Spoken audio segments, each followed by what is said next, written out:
ಫೈಲಲ್ಲಿ ನಮ್ಮ petroleum minister ಹೆಸರು ಇತ್ತು,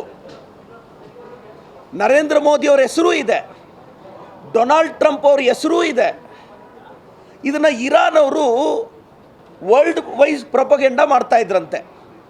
ಈ ಎಪ್ಸ್ಟೀನ್ ಫೈಲ್ಸಲ್ಲಿ ಡೊನಾಲ್ಡ್ ಟ್ರಂಪ್ ಅವ್ರ ಹೆಸರು, ಮೋದಿ ಅವ್ರ ಹೆಸರು, ನಮ್ಮ ಪೆಟ್ರೋಲಿಯಂ ಮಿನಿಸ್ಟ್ರು ಹರ್ದೀಪ್ ಸಿಂಗ್ ಪೂರಿ ಅವ್ರ ಹೆಸರೆಲ್ಲ ಇದೆ.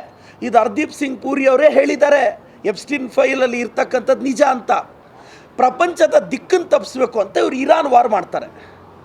USA ಅಲ್ಲಿ ಒಂದು ಸರ್ವೆ ಆಗುತ್ತೆ, 52% ಜನ US ಸರ್ವೆಯಲ್ಲಿ ಹೇಳ್ತಾರೆ ಎಪ್ಸ್ಟೀನ್ ಫೈಲ್ಸ್ ಅಟೆನ್ಷನ್ನ ಡೈವರ್ಟ್ ಮಾಡೋಕ್ಕೆ ಇರಾನ್ ಮೇಲೆ ಏಕಾಏಕಿ ಅಟ್ಯಾಕ್ ಮಾಡಿದ್ರು. ಇಸ್ರೇಲ್ ಜೊತೆ ಹೋಗಿ ಮೋದಿಯವರು ಬಂದ 2 ದಿನಕ್ಕೆ ವಾರ್ ಸ್ಟಾರ್ಟ್ ಆಗುತ್ತೆ.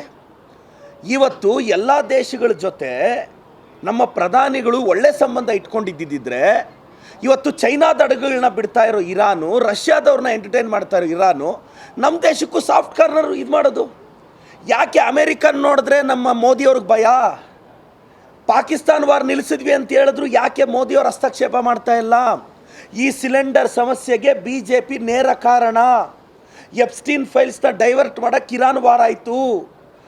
ಇದರಲ್ಲಿ ನಮ್ಮ ದೇಶದ ಪ್ರಧಾನಿಗಳ ಪಾತ್ರ ಇದೆ ಅಂತಲೂ US ಮೀಡಿಯಾ ಮಾತಾಡ್ತಿದ್ದೆ, ನಾನು ಮಾತಾಡ್ತಿಲ್ಲ.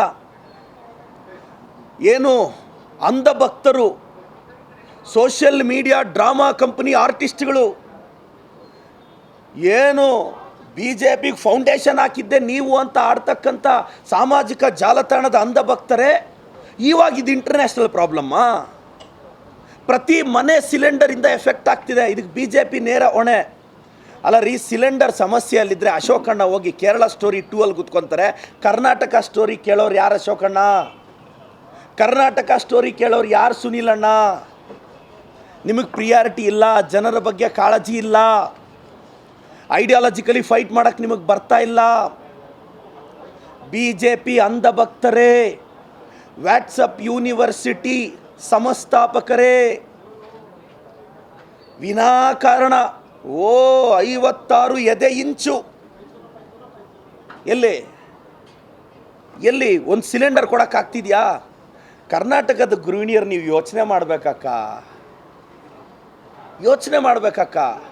ಈ BJP ಅವ್ರನ್ನ ಸೆಂಟರಲ್ಲಿ ಕಿತ್ತಾಕಿದ್ರೆ ಇಂಥ ಸಮಸ್ಯೆಗೆಲ್ಲ ಫುಲ್ ಸ್ಟಾಪ್ ಬೀಳುತ್ತೆ ಅನ್ನೋದು ನನ್ನ ಅಭಿಪ್ರಾಯ. ದಯವಿಟ್ಟು ನಾನು ರಾಜ್ಯದ ಜನತೆಗೆ ರಿಕ್ವೆಸ್ಟ್ ಮಾಡ್ತೀನಿ, ಈ BJP ನಂಬೇಡಿ. ಈ ಡೊನಾಲ್ಡ್ ಟ್ರಂಪ್ ಹೆಂಗೆ ಅಂದರೆ ನಮ್ಮ ಯತ್ನಾಳ್ ಸಾಹೇಬ್ರ ಥರ. ನನಗೆ ಯತ್ನಾಳ್ ಅವರು ಡೊನಾಲ್ಡ್ ಟ್ರಂಪ್ ಥರ ಆಡ್ತಾರೋ, ಡೊನಾಲ್ಡ್ ಟ್ರಂಪ್ ಅವರೇ ನಮ್ಮ ಯತ್ನಾಳ್ ಸಾಹೇಬ್ರ ಥರ ಆಡ್ತಾರೋ ನನಗೆ ಅರ್ಥನೇ ಆಗ್ತಾ ಇಲ್ಲ. ಹಂಗಾಗಿದೆ ಪರಿಸ್ಥಿತಿ ಇವತ್ತು.